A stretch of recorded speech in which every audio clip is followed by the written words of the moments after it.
এই চ্যানেলে সম্প্রচারিত সকল খবরই সচেতনতামূলক এবং শিক্ষণীয়, কোনো কিছুই প্রভাবিত নয়। পুজোর মুখেই ট্রেন পথে গাঁজা পাচারের অভিযোগ এমনটাই কিন্তু উঠে আসছে চেন্নাই টু কলকাতাগামী একটি ট্রেনে, এবং এই কারণেই পুলিশের হাতে গ্রেপ্তার হয়েছেন 4 জন। চেন্নাই থেকে আসা ট্রেনে 4 যুবক গাঁজা সাপ্লাই করতে করতে আসছে। শহরের গোপন সূত্রে এই খবর পেয়ে যাত্রী সেজে দাঁড়িয়ে থাকা হাওড়া সিটি পুলিশের তরফ থেকে এক অভিনব উদ্যোগ নেওয়া হয়, এবং পুজো আসার মুখেই এমন এক অভিনব উদ্যোগ যে এতটা সাফল্য পাবে তা নিয়ে অবশ্যই তারা বেজায় খুশি। তবে চলন্ত ট্রেনে, কলকাতাগামী যে ট্রেন, সেই ট্রেনে যেভাবে সমহিমায় গাঁজা পাচার হচ্ছিল তা কিন্তু একেবারেই সাধুবাদ জানানোর মতন নয়। এই গাঁজা কোথা থেকে নিয়ে যাওয়া হচ্ছিল এবং এর গোড়ায় কে আছে, এই র্যাকেটে কে আছে বা এর উৎস কোথায়, সেই বিষয়ে কিন্তু তদন্ত চলছে। হাওড়া সিটি পুলিশের গোয়েন্দা বিভাগের অফিসারেরা এদের হাতে নাতে ধরে ফেলেন। প্রায় 150 কেজি গাঁজা উদ্ধার করে পুলিশ। সড়ক পথে বারবার পুলিশের জলে ধরা পড়ে।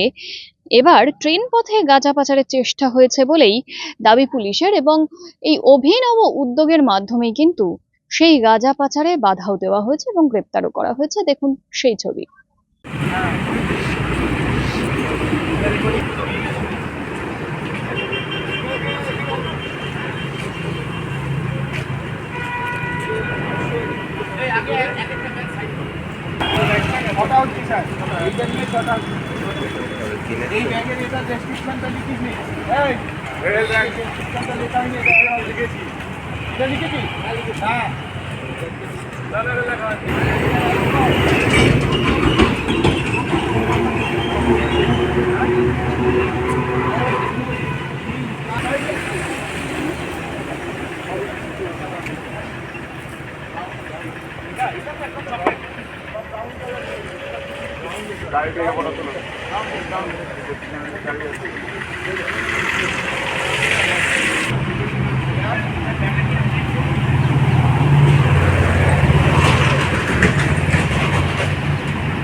ব্রাউন কালার ব্যাগ 10টা, 2 কেজি 400।